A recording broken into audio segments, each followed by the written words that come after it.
Let me bang. I do let you bang. Hey, let me bang you, James, man. I let you bang. I let you bang. Greetings, marriage and virgins. Go for Jesus.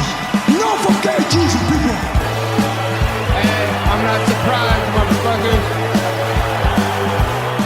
Ladies and gentlemen, it is time once again for your favorite mixed martial arts podcast. Recording out of Los Angeles, California, it's MMA Roasted with Adam Hunter. Who the fuck is that guy? Come on, Don, you ready? What's up, people? Welcome to a brand new MMA Roasted podcast. Hey, Don, we're starting. All right, thanks. Okay, so here we are. We got my man, Jason Mayhem Miller, Sean McCorkle, Don Frye is going to be joining us, legends of the game, three of the greatest personalities that I know, three of my best friends that I know. Now, Jason, someone told me you were joining the military. No. Did you tell Adam Carolla? Yeah, I would. If they would accept my old ass, I would go in a minute. Where are we going? Who are we fighting? There's a rumor going around that you're joining the military. Listen, I work with MVP, which is emerging veterans and pros. Players. I always say pros. The MVP is emerging vets and players.org. Well, I think that'll be great. I mean, honestly, imagine they put ex-UFC fighters and people like Mayhem. There was a whole thing about even taking people who from jail and putting them in the military. I don't think there'd be any country that would come close to, invading us if it were a bunch of fighters. What was that, Jason? Well, if there's anybody that's shown in the past they can follow structure and organization and rules, it's prisoners. So I think putting them in the military would be great. Yeah. I'm just a mercenary of these. Yeah. All right, when I come in late on. We're talking about what you missed it. You missed it. McCorkle's in his gooner cave, and I'm driving home from practice right now. You missed it, that there was a rumor that Mayhem was going to join the military. So I was asking if that's true. Don, did you ever train? I thought there was a punchline. Was there no punchline coming up? No. Somebody told me that. Somebody literally told me that Mayhem. How the fuck I'm supposed to join a goddamn military at 40 years old? That's a brilliant idea because the Muslims do not want to get killed by a woman or a homosexual. Otherwise, they don't go to paradise. So fill the army full of them, man. They won't attack. No, seriously, they won't attack you. If a fucking Muslim gets killed by a woman or a homo, then they won't go to paradise. So they're not going to stir shit of any kind. I think Mayhem, only Don Frye can call Mayhem both a woman and a homo. According to my insurance paperwork on my new truck, I am non-binary. Save me $72 a month. Are you serious? Brilliant. Are you serious? Yeah. Yes, I'm fucking serious. And I stand by that too, because I am not binary. You can't keep me in a box or keep me in a penis. Right? That's what I am. No. By the way, I want to be. By the way, Mayhem, back in the day, you used to hang out with a lot of trans. You have a lot of trans friends. I remember asking at the MMA awards when you won. I think you won Fighter of the Year or something. You won something, and then you asked me if I could, if you could come with 9 trans girls to accept your award. Yes. Listen, I was way ahead of my time, bro, because the disbelief in your voice, I was confused. I always say I'm from the future, and it kind of sucks here, And man, I knew that thing was going to be kind of normal. But here's what I don't get, right? Why the entire MMA world is punching down on the most marginalized group, people who are already weird. They think that those transgender people chose to live life on super hard mode. For what reason? So that they could get beat up in both bathrooms? I don't even understand why people think that's I know personally, Jason, I have no problem with trans. However, I do have a problem with the Olympics letting. Oh my God, me too. Now that's trans. buddy, that's insane. I hope they get sued. I hope they get sued. You know that? I really fucking do. So I don't know if you know this, Sean, but there's 2 boxers that are trans. And this is some people say it's not true. They are true, and they're kicking the living shit out of these female boxers. Like the one girl lasted 30 seconds. The girl from Mexico that's a Mexican chick too. Like they know how to box in Mexico. And she's just got blasted out. Now, if you win the gold, isn't this like the gold medal of domestic violence? Like, should you even be happy about winning this gold medal?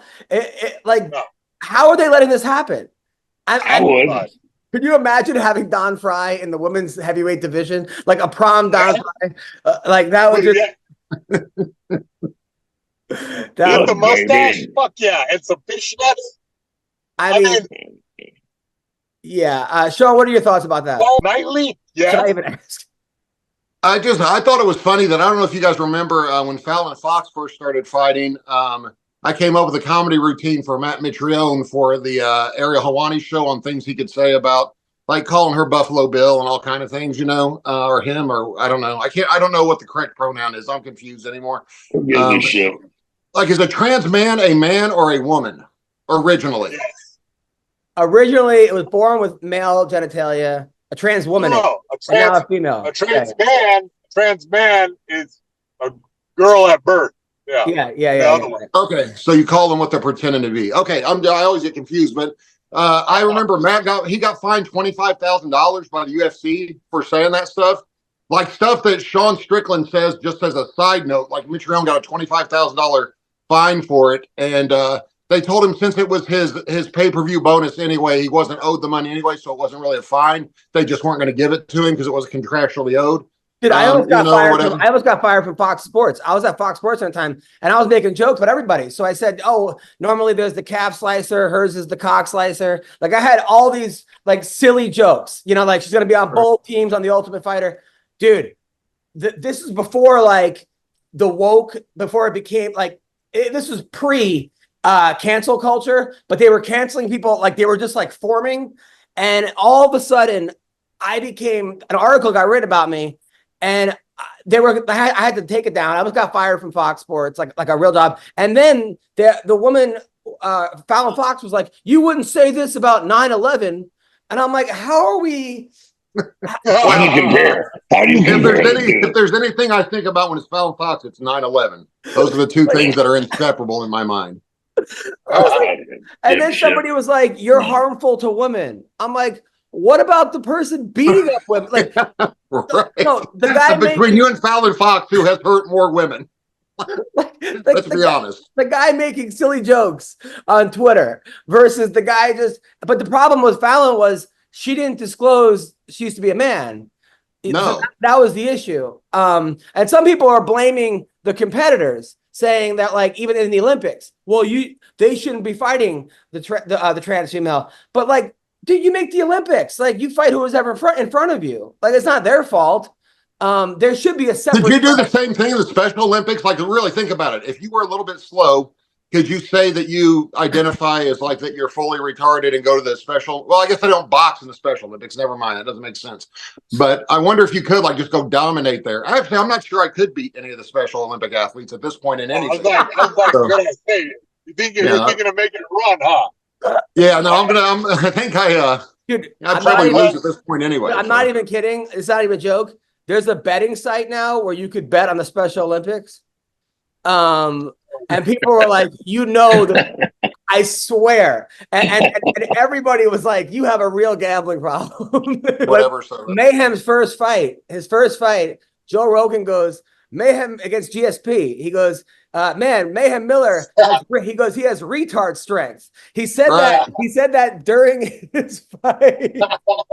What a great distinction for me. Of my many accolades, that's the top one, really. I don't know. I'll tell you what, I don't know if Mayhem was nervous or scared before that fight, but if I've ever seen anyone who didn't look scared before a fight, it was that one when Mayhem came walking out. He looked like he was having the time of his life. Like, I'll never forget coming down stage, I was laughing, like, well, here we go, GSP on short notice or whatever, like, it was just like... I love fighting, bro. I still love fighting. Holy shit, I'll just fight anybody all the time. I'm fucking insane, bro. Dude, I'm so many people absolutely have insane. watched that. So many fighters that Mayhem supposed to fight have watched that fight. You know how like you're looking at tape of your old opponent and have been more scared of Mayhem. Going, this guy's insane. This guy's getting punched in the face and laughing. So like that's scarier than like if he was winning, I think people would be less intimidated than if it's laughing at you. You know something that surprised me, and I swear I'm not being sarcastic, and I may just be way off, but I remember when Mayhem fought Michael Bisping, and it was like panned as like the worst fight of all time. I didn't think it was that bad. Like I watched the fight, and I've even watched it recently. I'm like, I don't understand the heat you took for that fight, or what they're like. They didn't do shit. I was like, it looked like they were fighting to me. Like I don't know if you guys, maybe I missed it or something, but it's just you know what the deal was with that? No, it's the same reason that like this past weekend they said the Bilal Muhammad Leon Edwards fight was boring. What the hell? You guys don't understand what's happening. If you're a casual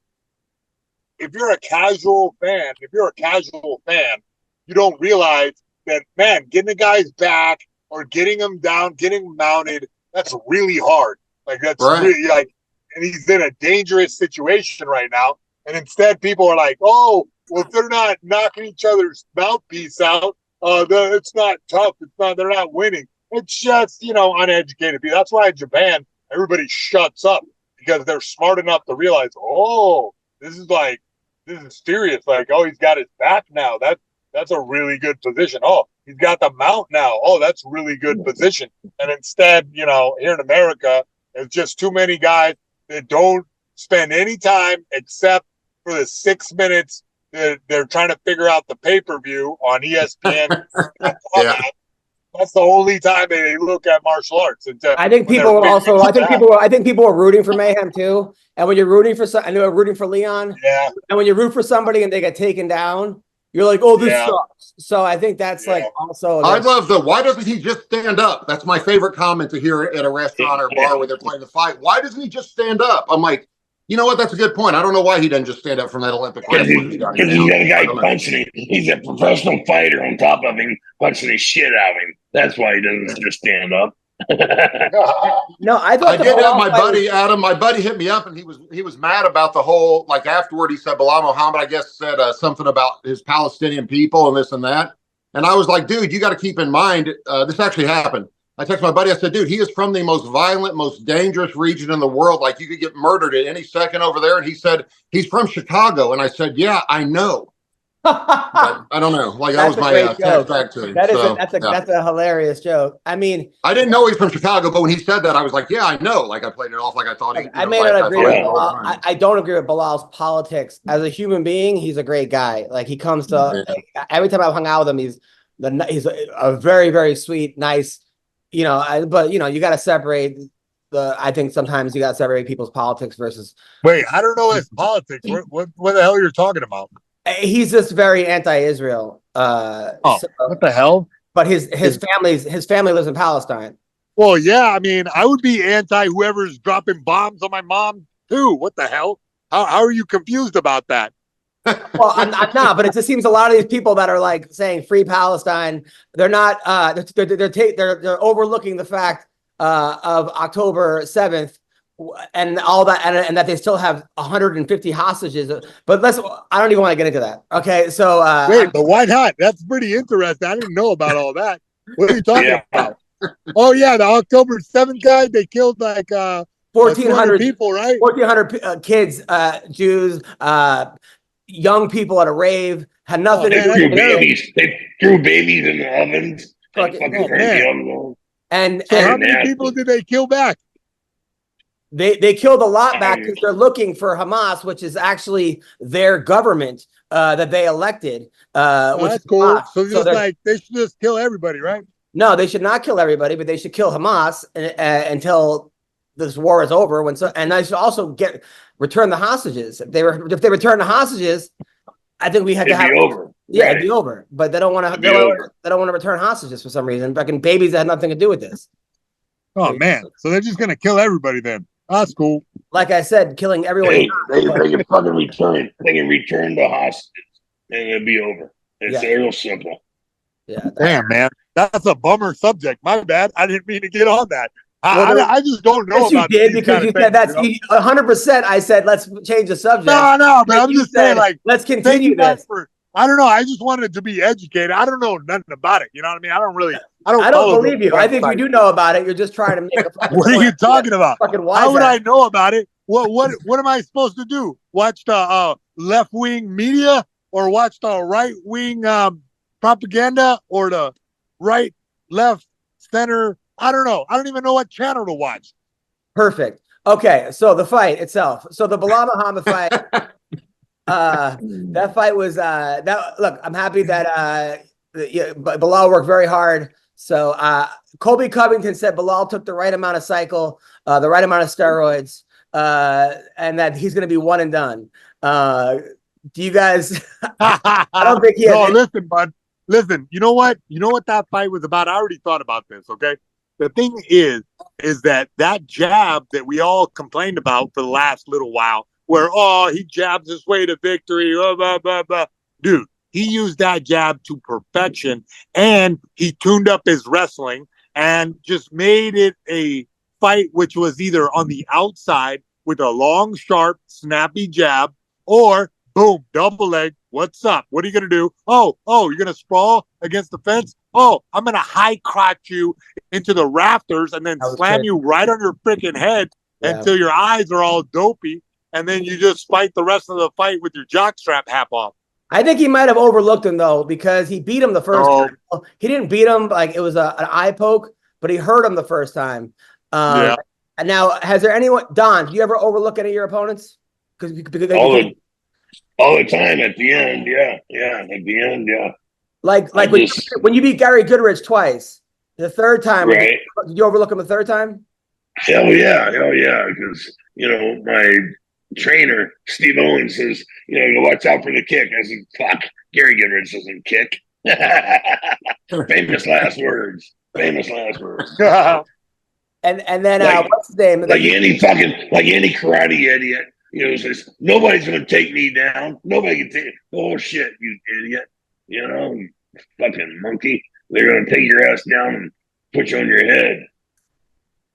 Sean, when you fought the homeless guy that beat you, the one that went to American Top Team. Yeah. The guy that I thought was trying to stare me down as he entered the cage for our rematch when I beat him in 30 seconds the first time. And I was like, fuck you then, like saying it. I realized he just had a fisheye that was looking one way and then the other one looking the other way.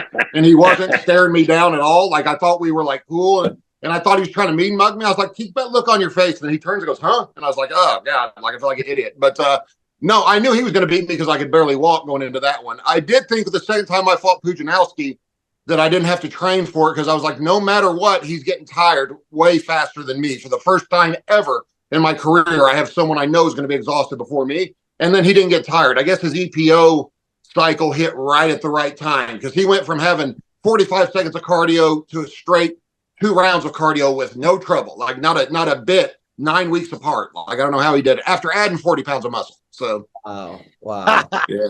So I thought when he wasn't, I was like, man, a minute and a half in, he's not getting tired. I probably should have trained for this. Like that's what I was thinking. He's fighting that guy who's the world's strongest man next. You know that guy? I've heard they were, the new world's strongest man. Yeah. Actually, I still claim that title as the world's strongest man because I beat Pujanowski. And so I started wearing his shirt before the rematch, like with his face on it. And they said, why are you wearing your opponent's shirt? When I was over in Poland, I said, sometimes I forget who the second strongest man in the world is. And I like to look down and be able to just be reminded of it. And he got really mad about it. Like he really didn't like that. So did you guys watch the Mike? You guys watch the Mike Perry Jake Paul fight? God. Sadly, yeah. We all picked Mike Perry. I picked Jake Paul because I'm like he's 30 pounds heavier. No, I did it. Who picked? I didn't pick Mike Perry. You picked Mike Perry. I prayed for Mike Perry. I died. Please God. Bullshit. You changed you picked Jake Paul. Then you said, you know what? After listening to McCorkle, no. Hey, roll the tape back because I literally said, you know what? I'm thinking Mike Perry. And then somebody pointed out something, and I went, I'm back to Jake Paul. Oh, I don't remember that. I think I remember that.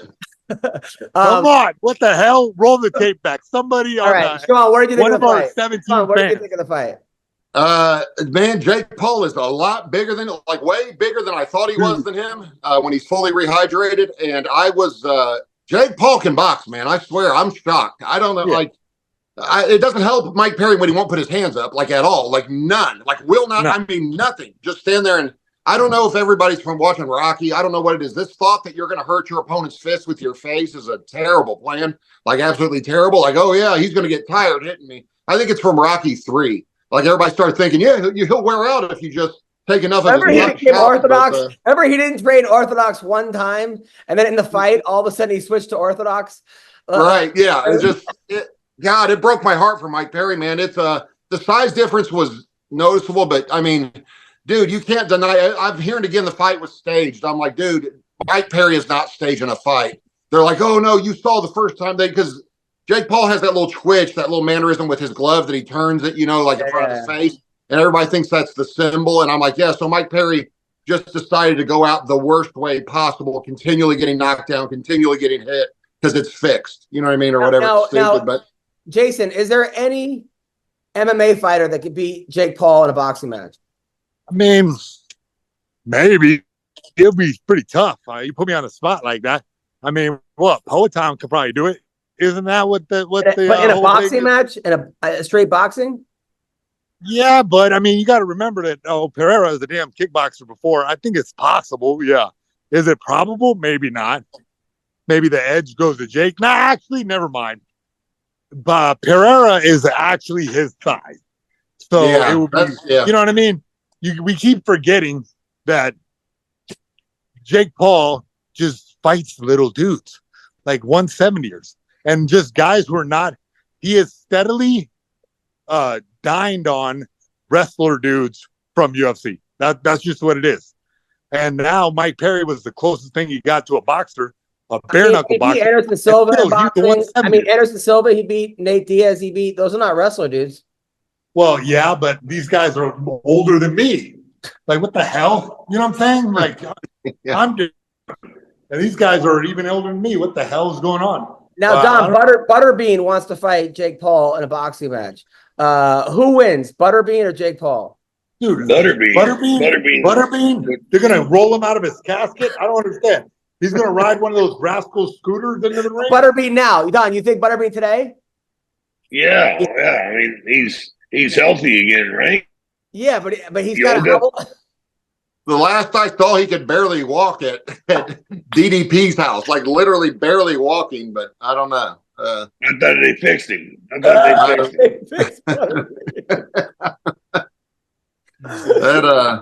It's amazing what age does to you. Butterbean can barely walk. He's 200 pounds lighter now and can still barely walk. He was 450 pounds then and could box with some of the best boxers in the world. It doesn't make age is a bitch. Like, all the fucking injuries, though, man. It's all the miles, man. It's not the years, it's the miles. You know, we put 10 times, 20 times the amount of fucking miles in our bodies than normal people. Man, maybe even 100 times. Fuck, I mean, you get 100 lifetimes out of one lifetime because all the fucking work you're doing. Yeah, no, I mean, I would love to see Butterbean knock out Jake Paul, but Jake Paul knocking out Mike Tyson and Butterbean would be the saddest thing in the history of sports. I think he beats Tyson because Tyson's, dude, no matter what, he's 60 years old. And as good as Tyson looks, I think he'll end up beating Tyson with hitting him with something big and just because his chin's gone. And it'll be one of the things like you got to win over Tyson. But dude, do you really want to win over? I could beat Evander Holyfield. Well, maybe I couldn't, but I could have at one point beat a 60-year-old Evander Holyfield. Like, is that really how you want it? You know, like that's how. Like even John Jones fighting Stipe when he's getting ready to turn 46 or whatever. Like, yeah, you're fighting what may be the greatest heavyweight of all time. 10 years past his prime and 5 years since his last fight, and that's what's going to cement your legacy. Like, it's just.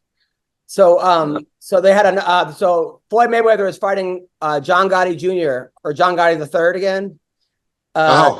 Did you guys? I didn't know after that before. I was going to say after that first masterpiece, they're going at it again. Like, good Lord. At Mayhem, I don't know if you watched it, but so Mayweather fought John Gotti III the first time, and Mayweather was killing him. It looked like a beyond amateur versus like the best. I mean, and John Gotti Jr. was actually an okay MMA fighter. Like he had a couple hits, like he was 6-1 in MMA, but in boxing he was getting lit up. He was getting killed. So then eventually he started hitting him after the bell, and it became a full-on brawl between all the Italian John Gotti people and the Mayweather Jeez, people. imagine that. Imagine that. So now they're having a rematch. I don't know. If you're an MMA fighter, I don't understand why I don't just bust a head kick on this fool. Round two. It was so sad. Let me see if I can find it. It was but you know what, man, I guess it's good for Mayweather because it's like it's not like he could actually get hurt doing this. You know, he's just not in the ring, but if he keeps up his antics, he's gonna. The Gottis aren't gone completely. There's still a few of them out there, man. The guys aren't playing around either. He's just picking up some gambling money, you know. Right. That's exactly what's happening. And then what else is going on? So, well, what do you guys think of the King Bobby Green versus Paddy Pimblett? That was surprising because but King Bobby Green's for some reason he beats everyone he's like not supposed he wins fights to the point, and then he gets in the big fight, and then he usually folds, but he beats everyone else. That Paddy Pimblett was a slick submission, but Bobby Green almost never shoots for a takedown. If he would have kept it standing, I think Bobby Green would have won. But he got in for a double, and then he got, what was it, like figure four head scissors? Figure four. It was like a leg triangle. I don't know. If only he had known the figure four can just be reversed by rolling them to their stomach, he could have gotten out of it. That's the Ric Flair just rolled. He can roll to his stomach. They give the Ric Flair whoop whoop woo. Jason, what do you think of that fight? Yeah, I don't know. You know, I think that sometimes in a big moment, guys fight IQ go down. You know, and King Green is one of those guys that gets crowd under his skin. I think he might have got too excited and like figured, I could just dump this guy down and it'll be an easy night for me. Maybe that's what his thought process. Dude, we're friends with him. Let's get him in and talk about it. He's actually dealing with the loss pretty well. I've seen him talk on Twitter or somewhere, on Instagram or something, you know, and he's kind of like trying to grow from this and move on. But yeah, it would be interesting to hear his perspective because what I saw was he made a snap decision and Paddy Pimblett capitalized. You know, he made one of it's really easy for us to sit here, you know, and pontificate. It's really when you're in there, there's like microseconds that you're making crucial decisions, big time consequence. Every little moment. Wait. Consequence, pontificate. What are we? We got a college course. Yeah. I know. Oh, boy. Next thing you know, I'll be saying free Palestine. I'll be like, he beat me to it. I was headed that way. Yeah. Like, what are we at a college campus here? Hey, welcome to liberal arts college dorm. Now, Don, you won all your big fights except for the Coleman one, right? Right. Thank you for reminding me. I appreciate that. But I'm saying you always rose to the occasion. Almost had that put behind me. But you know, thank you. I really, you know. I still think Coleman was the best heavyweight of all time. I just think he couldn't figure out Fedor, but I think that I think he was the best of all time. I think he beats. I think Fedor or else Nogueira. You know, Coleman was phenomenal. I'm not going to tear him apart. I'm not going to say anything bad about him, but I think the Nogueira and Fedor had a lot more tools. You know, I mean, Coleman will tell you he's just one dimensional, like Severn. You know, just the rest of it. But you don't think Coleman, except for you don't think he could have beat any heavyweight except for Fedor? I don't think he could have beat Nogueira. Jason? You know? Dude, I'm with Don Frye on this. But yeah. He gave you his black belt though, right? No. What? Nah. He was in the class when I got my black belt, but I got it from Fabricio Verdum. Got it. Yeah, but yeah. look, Don Frye, I'm not going to go against Don Frye's logic here because of the one-dimensionalness of Coleman. He was one of those guys like where he was a super hammer and everything was nails, until it wasn't. You got Nogueira with the bottom game, and then Fedor with the weird judo trips and a good stand-up. And I think that Mark Coleman will admit that, hey, you know what I mean? I was a one-dimensional guy because the times made it so I could be one-dimensional. You know what I mean? I'm really good at this one thing, and it was really important. Oh, he's a fucking monster. He's a monster at that. No, I think I know what Sean's going to say. McCorkle, let me guess. You said Prime Kane beats everybody, right? That's what you're going to say?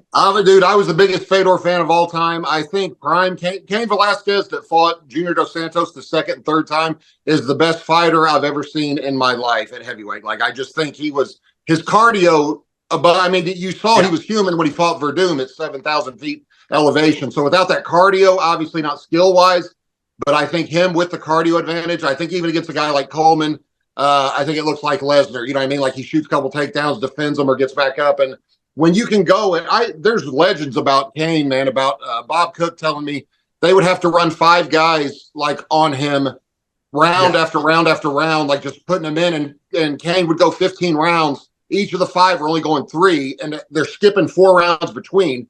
And he's still less tired than everybody at the end, goes and runs 5 miles on the treadmill. He just said, Bob Cook said he had never seen Kane tired in his life, no matter what they had ever done, that he had never seen him tired. And I think when you have that kind of cardio, if I had Kane's cardio, there's no telling who I could have beat, because you can, Jake O'Brien's one of my close friends. He wrestled Kane in high school and college, and he said he was beating Kane in college till 4 minutes in when he shot his 38th takedown that you stuffed. And he said, he just keeps shooting and keeps shooting because you're exhausted by 4 minutes. What is it? 6 is the initial period or whatever in wrestling. So he said by the 4th minute you're gassed. You can't defend the takedowns anymore. He said you just can't. I heard he used to beat up. I don't know that he used to beat up on DC in the room. That's what. DC. DC said MMA or straight wrestling. DC gave it to him, but MMA they said it wasn't even close. From the guys that's from Todd Duffy. Not that I should tell my sources, but Todd Duffy said Kane beat the hell out of everyone in that place MMA sparring. What's up, people? Listen, Major League Baseball is right now, and I've had some of my best memories. Me and my dad going to games. I actually caught a couple balls a couple times. I had a blast. I take my daughter to the game, my wife. We have a great time. And check it out. GameTime is an authorized ticket marketplace of Major League Baseball, which means getting tickets, you can get them faster and easier. Prices on the GameTime app actually go down the closer it gets to the first pitch. It goes down, not up. Now, with killer last-minute deals, all-in prices, views from your seat, which is great. That way you don't get there and all of a sudden you can't see anything. And their lowest price guarantee, GameTime takes the guesswork out of buying MLB tickets. So you gotta check out this GameTime app. It is so easy, to navigate, download. I go to all my sporting events. I went to a Sparks game, the one that I took Mayhem and them to. All right, we had a great time. It was like $14 each. It was cheaper than movie tickets. All right, so you got to check it out. They got last minute deals. You could save up to 60% buying off last minutes for sports, concerts, comedy, theater. You get flash deals. All right, which means that you could save even more with exclusive in-app deals on select seats ahead of the game or the event. They have all-in pricing and they have ticket coverage. Your purchase is covered with the most flexible customer service policy in the ticketing industry, and they have lowest price guarantee, which means if it's not the lowest price, GameTime will credit you 110% of the difference. So take the guesswork out of buying MLB tickets with GameTime. So download the GameTime app, create an account, and use the code CLNS for $20 off first purchase. That's right. Terms apply. Again, create an account and redeem the code CLNS for $20 off. Download GameTime today. Last minute tickets, lowest price, guarantee. Trust me, you will thank me later. Like not But even. here's so funny. So Don Mayhem. So wait, Mayhem sparred with you. You sparred with Kane, didn't you? I saw he a video. he was so big and so mobile, and so I was like, usually when I would go to heavyweight guys, and at Fabricio Verdum included, my strategy was just to keep moving and wear the guy out, and then I could start doing stuff.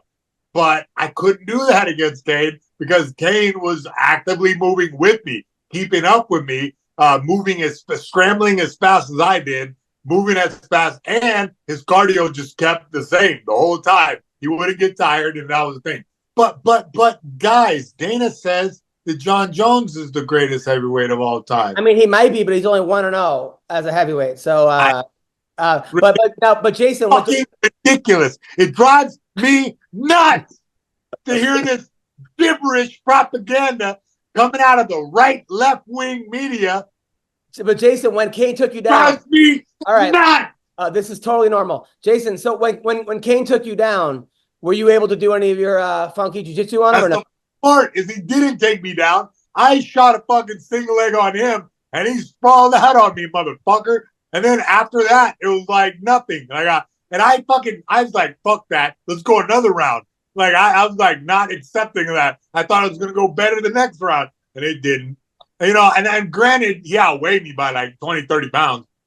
But in those days, fucking Monster Mayhem, that didn't matter really. I read an article though back in the day when I used to read all those magazines that King Mo, he said he goes, ask Mayhem Miller how good I am at jiu-jitsu. So he basically says he used to beat you up in the room. He would stall me out. But I still would fucking smoke him sometimes. Like he tried to, because he was a special because I would get him tired. He would get tired of grappling jiu-jitsu, but you know, credit where credit due. King Mo was a bad motherfucker. Like he was one of the best guys in the world. He helped me get up to that high level. I got to tell you, I can't really talk smack on Mo, even though he talks smack on me, because you know it was really, really just a beast of an athlete, like some kind of guy where we would show him stuff and he would figure that shit out quick.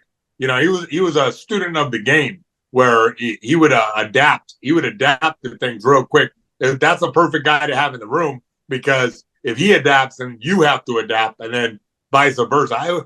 You know, it kind of sucks. Like me and him burnt bridges because when him and Rampage were in a fight, I went to go train with Rampage. I was like, sorry, bud. You know what I mean? I got to go with my old school homie. I haven't seen you in forever, and you know, I don't know. It's just weird when that kind of thing happens. I remember one time we got into a fight on Twitter, and then I called him up, and then we became good friends. He says he's doing bare knuckle boxing now. I hope. I don't know, man. I hope that's a good idea because the last fight against Bader, he got clipped and his chin didn't hold up, and I was like, okay, you know, they say once your chin's gone, it's gone. Hopefully he's okay, and he makes a lot of money because I'm always gonna root for King Mo. I just hate to see. It seems like there's got to be an easier way to make money than bare knuckle boxing, right, Don? You would think so, but you know, yeah, that's a good way to make a living too. But then they say people don't hit as hard because you break your hand. So right. Maybe he knows. I mean, that's what Paige Van Zandt, because I talked to her husband.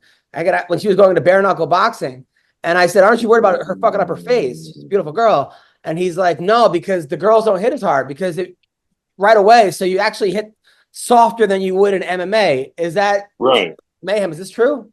Yeah. I never done bare knuckle boxing, but I figure that little, I don't know. I know as a trainer, I can wrap up your hands with that stupid red tape, that wrist wrap that they got. I think I could make that into pretty much a brick. So it'd be kind of hard to break your hand if I got I don't know. I just know that my tape skills are pretty on. So I you know what I mean? I know that if my trainer would wrap my hand up real good, I doubt I would break it in that situation. But you could be right. If you're hearing that report from guys who are doing bare knuckle boxing directly, because I never competed in that. So I can't imagine. I mean, I can imagine you'll be a lot more ginger and a lot more selective with your shots, because I broke my fucking hand with a damn the regular UFC gloves, you know, and it happens, you know. What fight was that? A lot of variables in there. Which fight did you break your hand? Oh, and the fucking Mitsumura with the it was the same gloves as they use in UFC in a WEC, and I broke my thumb because the glove. I remember asking my trainer, and rest in peace, Sean Tompkins.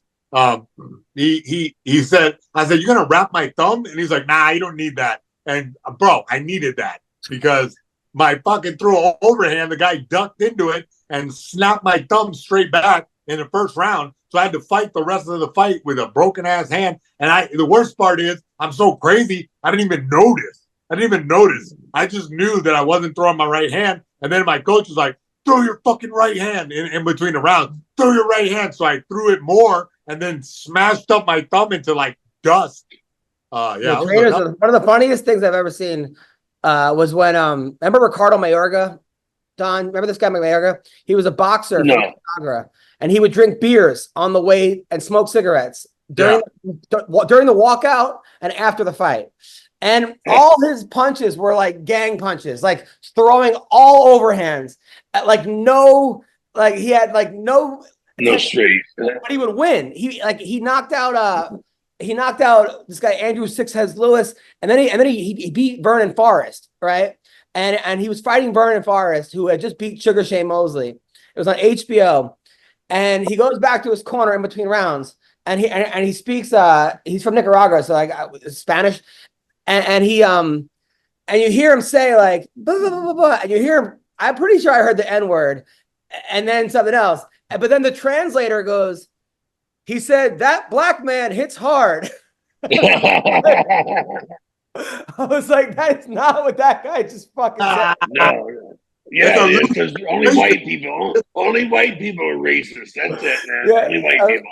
I was like, that's not what he said at all, Jason. But yeah, there are some funny things people say in like the corners, you know. Fuck yeah, because the adrenaline rush, you know, the adrenaline rush and the pain and everything like that, you know, and you're getting knocked silly, you know, during the fight, and then the adrenaline from the corner man too, because they get all excited, you know, because their guy is getting punched. So there was a guy that was like an insurance salesman, and he was boxing, and then the corner was like, "Do you want to go back to insurance?" And I was like, the guy's like, no. And then one of the funniest things was when Don's first fight ever in the UFC, he fought a guy that was 500 pounds. And right when they're saying, Jason, they're introducing him, Don goes to Big John McCarthy. If he knocks him out, don't let him eat me. If he knocks me down, don't let him eat me. Oh my God.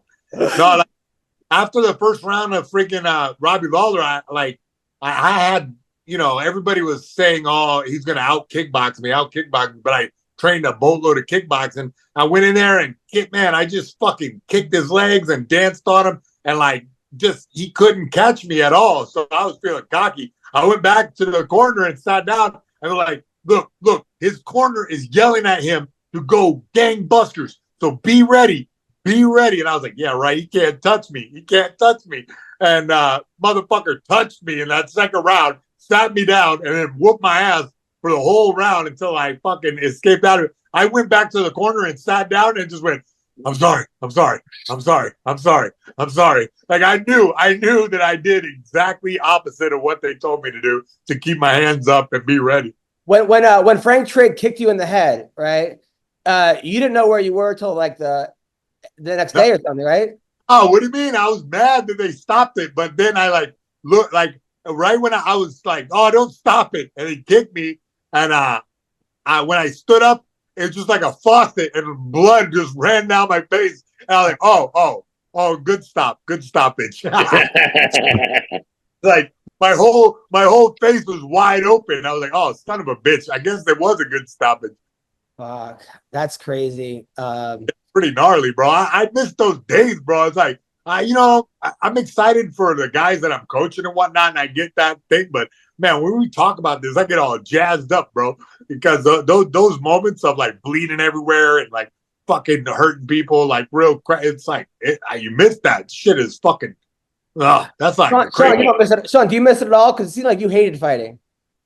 I hated the anxiety. I hated being in front of people more than anything. I would have rather fought in an empty gym somewhere, like if I had to fight somebody, because I always had the fear of the embarrassment, of just going out there and just getting your ass kicked. And then when I had my first, like my only really big opportunity was like fighting the co-main event at UFC 124, and then I shit the bed like no one has ever done before. Maybe like Ben Askren against Jake Paul or something, but I mean like something like to go out and just get your ass kicked because you gassed out 90 seconds because of the pressure, like it was like every worst possible scenario that could have happened besides, I constantly live in fear of the one punch knockout. Like I'd be walking out like, God, please just don't let me get embarrassed myself. Whatever happens, let me, I'll take 2 broken arms, 2 broken legs. Just don't let me embarrass myself. Like that's all I don't, Absolutely. Yeah, but the Stephen Struve fight, I mean, so first of all, Stephen Struve beat Stipe. He's 6'9".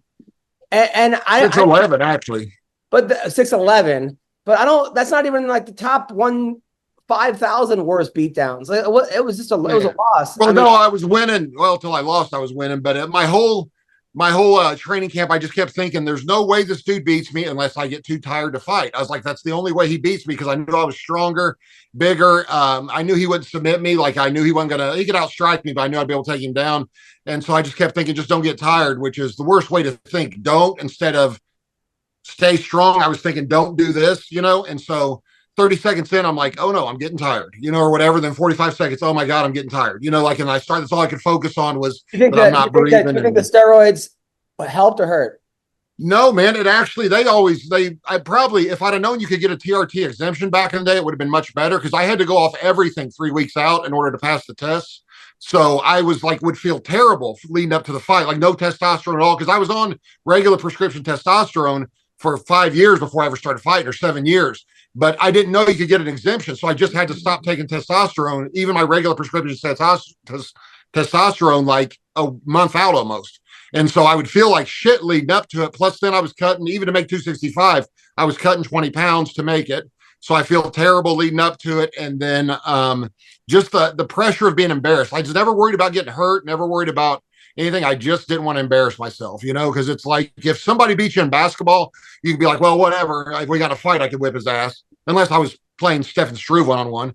But, but like when I'm talking about getting beat up by another man in front of 70 million people watching for $10,000, that stings extra.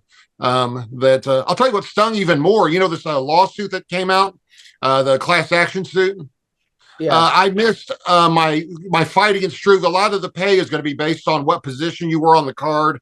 If you were main event, co-main event, main card. They're not counting my first fight because against Mark Hunt because it missed the date. The Stephen Struve fight missed by 3 days of when any fight that took place before this date. But I fought Struve 3 days before the date started. So that cuts down about probably $150,000 I would have gotten all the way down to like $8,000. You can't get a lawyer you can't get a lawyer to. No, well, apparently I'm in the lawsuit, even though I didn't sign up for it. Like I didn't even sign up, and apparently I'm on the lawsuit. And I told them they could shove their $8,000 up their ass. They're getting $335 million to split between 1,000 fighters, and you're talking about giving me 8,000. Like something's wrong with the math there, Yeah. And the lawyers are lawyers requesting like 140 of the 335 million. It's so unfair. The settlement is so unfair. The judge said no, it's going to trial, even though both sides agreed. The judge said this is ridiculous because they said it would be life-changing money for almost every fighter in there, but there's a bunch of us that are getting $8,000 or $5,000, and the lawyers are getting it all. And then Ronda Rousey, Conor McGregor, and Brock Lesnar are getting something like 60 million of the 150 million that's coming. Like they're getting almost all of it. So like the ones that need it the most are getting almost all the money. So it's ridiculous, man. It's almost it's accurate. I don't know if that's accurate because I've been on this thing too. And I think that like you said, it's going to trial now. So it's going to be like 12 people, and I'm pretty sure that are going to decide how much money is going to come. Yeah. Well, that's what the judge said. It was unfair. He wasn't accepting the settlement. He said it needs to be way more money than that, and he doesn't agree with the split either. So thank God the judge is watching out for the fighters, because the judge said this is not like $8,000 is not life-changing money for a bunch of these fighters. And because if it goes to trial, the fighters could get all the way up to $4.5 billion. It's because it's $1.5 billion, but it gets tripled because it's a federal thing. But I want to know what they're going to do. I was talking to Tim Sylvia about it. And what about the guys that fought before 2010? They just get nothing. You know what I mean? It wasn't a monopoly back then. What does Don Frye get? Like, what does Frye get? Nobody called me. I don't. No. That cutoff date, that 2010, December 15th, 2010. Anything before that, I guess it wasn't a monopoly. But after that, it was like 3 days after I was a co-main event. So like, it's like, it doesn't, I don't know. I talked to John Fitch about it too. And he was like, yeah, whatever, 18 of my 22 fights don't count, or whatever toward the thing. So he's one of the principal plaintiffs, but he's not getting paid for 80% of his fights. Like it's messed up how they've got it set up, man. So, well, I mean, when you think MMA, you don't think MMA, you think UFC. You know what I mean? Yeah. I back when I was married about, I don't know, 10, 15 years ago, there's a couple of idiots walking around, a man and a woman party. And these two idiots were walking around. Hi, we're so and so. We train Muay Thai. We train Muay Thai, kickboxing, UFC. So you train UFC? Yeah, we train. Wow, that's amazing. You train UFC. They had no fucking idea. And then until her father introduced me about a half hour later, and then they were like, This guy trained UFC many times on TV. Yeah. Now, Jason, as far as steroids go, right? So how could you tell the difference? Could you tell the difference, like when you were at the gym, if a guy was juicing and a guy wasn't? Yeah, but I mean, it was pretty interesting. It's easy. So yeah, sometimes like, you know what I mean? A dude would just suddenly put on 30 pounds of muscle. You know what I mean? I'm like, oh, okay. Like in 3 weeks, 6 weeks, I'm like, if you got shoulders looking like cannonballs, it's pretty fucking it's pretty obvious. But as far as their output, as far as how good they were, how strong they were, like, yeah, of course. I had a weird conversation with somebody, like the normal people don't understand how big a deal that is, like how much you can increase your performance with these type of drugs. And but you gotta train though. But you've got to train. You don't just shoot it and then all of a sudden you're Superman. Exactly. You have to put in the focused, disciplined effort. But it definitely will take. Like that's the reason they're banned, is because it will become a science competition where the guys with the most money will win.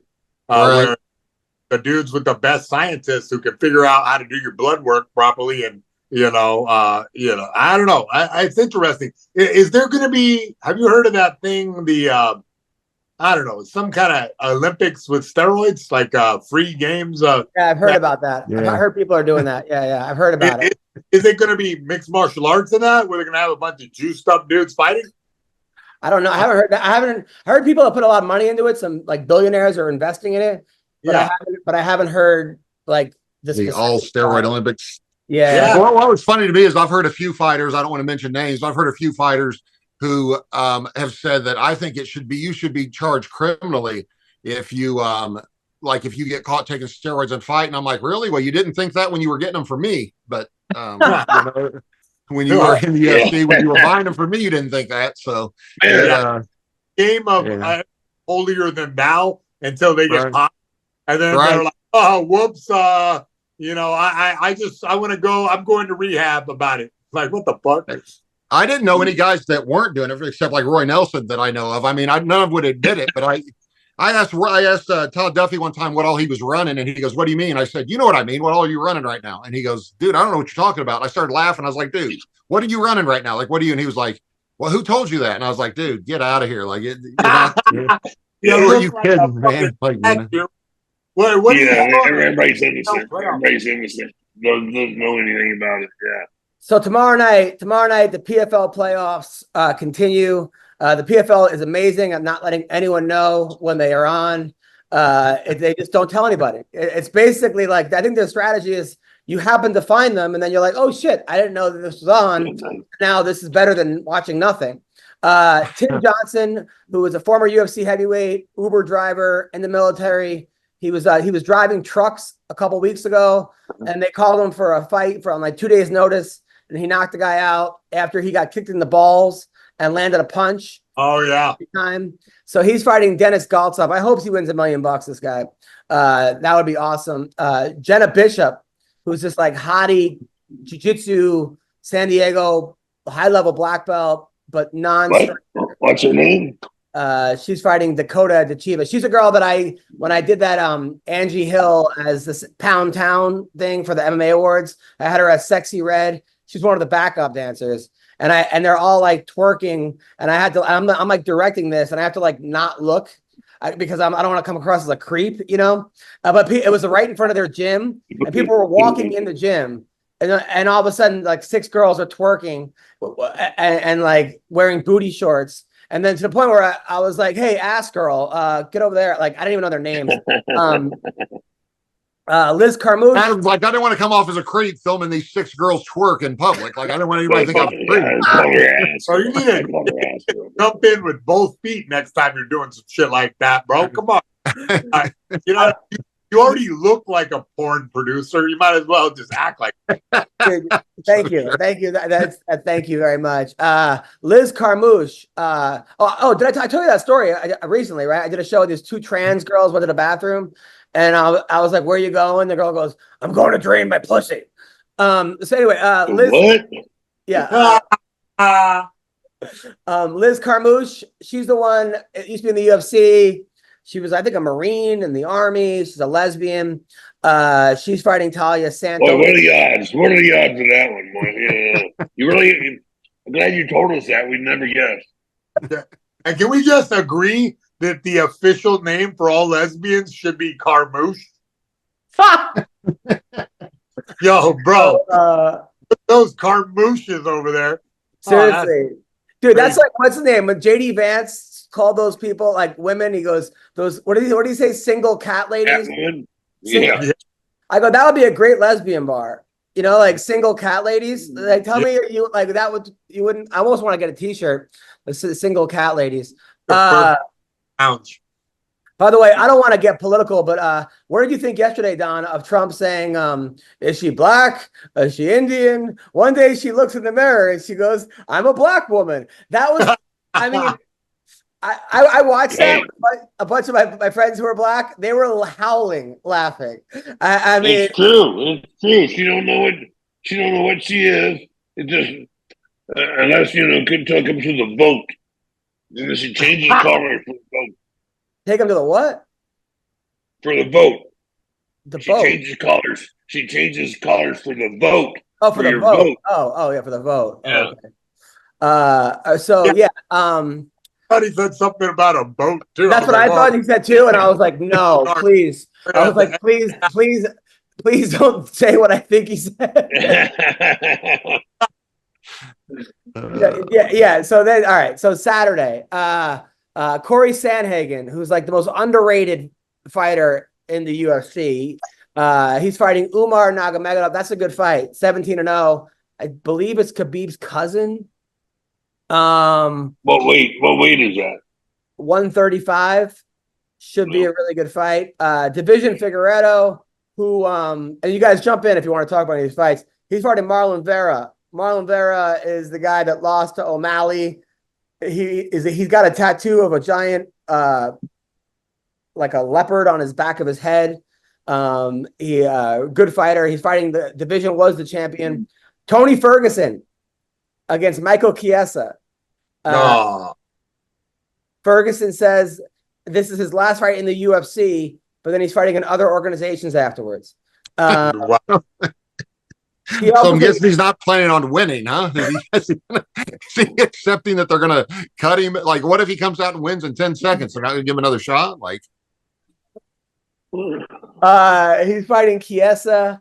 Lupi Gadanes, she's from Mexico. Her sister's in the Olympics, is going for the gold medal or a medal in wrestling against Mackenzie Dern. You know Mackenzie, right, Jason?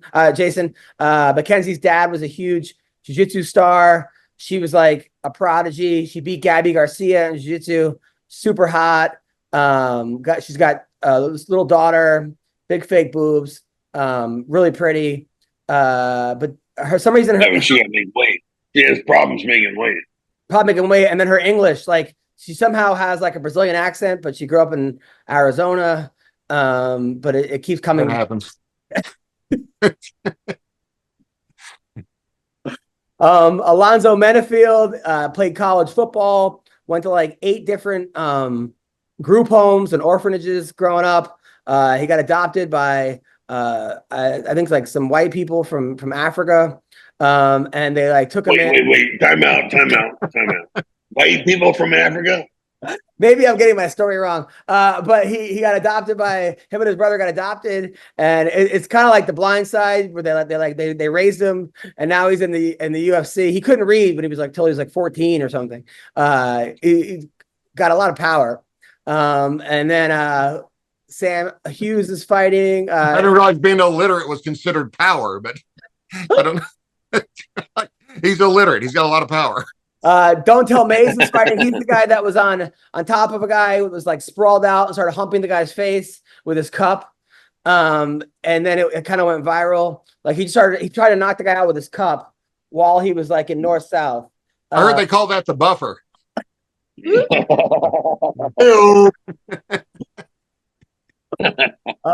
So yeah, these are all fights. Anything you're looking forward to, Jason? I mean, Mackenzie Dern's tight shorts, I think. Isn't it we're looking forward to? No. Boys. This fight week, boys. Good. Let me get some lotion and some Kleenex. She's single.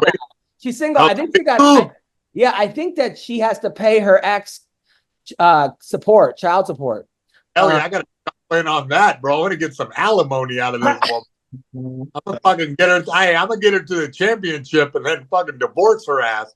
I want the name of his attorney, man. My attorney. But I think she also beat him up or something. I think she used to beat him up. I'm not really sure. So now you're telling me she's my type? Yeah, he was a professional surfer from Hawaii, the guy. Oh, that's the first. Yeah. Listen, bud. You know you gotta fucking shoot a quick double leg on a chick like that. High crotch. High crotch is my favorite because that has the potential to get back into some kinky stuff. Servers are tough. Remember that guy, Jason, that was like banging your ex, and you came in there to beat him up, and then he shot a double on you? No. Yeah, no, I remember getting tackled from fucking behind when I was like, not knowing anybody was there. Like, what the fuck? Pretty much the same thing. Yeah, what the fuck? So what? So you came in to see your ex? You came in at night, and the guy just tackled you from behind? Like, what the fuck? Were you laughing or no? Both there to bang the same chick, I guess. You know what I mean? And I'm so liberal that, like, bro, you know what I mean? I'm pretty liberal about that kind of thing. You know what I mean? Like, hey, we're both here. What's up, dude? Let's high five about this. Were you laughing about it or no? Yeah, I laughed later, but man, at the time that was pretty rough to figure it out. Oh, Jesus Christ. Meanwhile, yesterday I walk into my room and my daughter's there, butt naked, lay her head down and spreading her butt cheeks and going, "Look, Daddy, what I can do." Oh, and no. Like, yeah. And I'm like, I go, "Don't do that." And she's like, "Why?" And I was like, yeah. OnlyFans? I don't understand. Dude, she's 5. And I was like, it's not, I go, that's not good. You can't do that. She's like, "Why?" I'm like, "Ask your mom." Right. And then, and yeah. But mom says she does it all the time. Hey, but you didn't explain private parts to her? Like, she's not supposed to showcase that stuff until she's 18? I do, but it's always weird. Like, it's always like it's like, hey, you don't show anyone that except for your mom or your dad, you know? And then even that sounds creepy, you know? So it's it's hard to explain. And then, dude, yesterday, so my wife wants to join the Soho House in Malibu, right? It's like $3,000. It's like a private club that you can go. It's all these like influencers go there, and I'm like, no, we don't have the money. We're not doing this, right? So then, like, the Soho House. So then she starts giving me a blowjob about 2 nights ago, and halfway through it, she's like, "So can we join the Soho House?" I'm like, "You can't." You say yes? No, I said no. And then she's like, "Well, and why not?" You know what? This is not a way to negotiate. Like, I'd rather not get fucking blowjob. Not join the Soho House and not get a blowjob. And she's like, well, no, I'll finish. I just want to know why. I'm like, because we don't have the kind of money, you know, to just like, oh, well, we spend money on it. And then it became now I'm like on TikTok instead of getting a BJ. I'm going on Soho House on TikTok, and it's all fucking influencers that are like, here I am at the Soho House, and I'm at this, and I'm drinking this coffee. And dude, this is why you spend fucking $30 on a smoothie. Justin Bieber's wife has a smoothie out that's $30. A fucking Hailey Bieber smoothie at Irwan. And I'm like, no, we don't have this kind of. Anyway, so now we belong to the Soho House. I'm joining, bro. I'm joining. If it gets me blowjobs, I'm joining. It's her birthday present and her Christmas present. So I was like, yeah. For the next 20 years. Yeah. That's what, you know, my answer always to that stuff, Adam, was, it's just as long as you find a way to pay for it. Like, that's what I used to always tell my ex-wife. Sure, we can do that. You just have to come up with the money, figure out how you're going to pay for it, and we're good. Well, I'm like, this is going to be I told you so, where I'm like, we're going to join it, and I'm going to say, you never go. And then she's like, you're not allowed to go. I'm like, why? She's like, you're going to ruin my experience by annoying everyone there and asking them what they do and if this place is worth it. So now I can't go because that's exactly what I was going to do. I'm like, all right, we're going to go and I'm going to make everyone quit at this fucking Soho House. Like I'm just going to be the annoying guy so that there's no more members but us. Adam's going to unionize. Like, why don't we all get together and try to get this dues down, everybody? Like, before you know it. Dude, I do that. Dude, I do this shit. I was on a cruise ship and it was like the buffet didn't open till noon, right? So it was like 11:55 and there's a big line. So I'm like, hey, listen, if all of us just rush the buffet, they can't stop all of us, you know? So now, but they don't know that I work there. So I'm trying to like incite everyone to just run and get the food.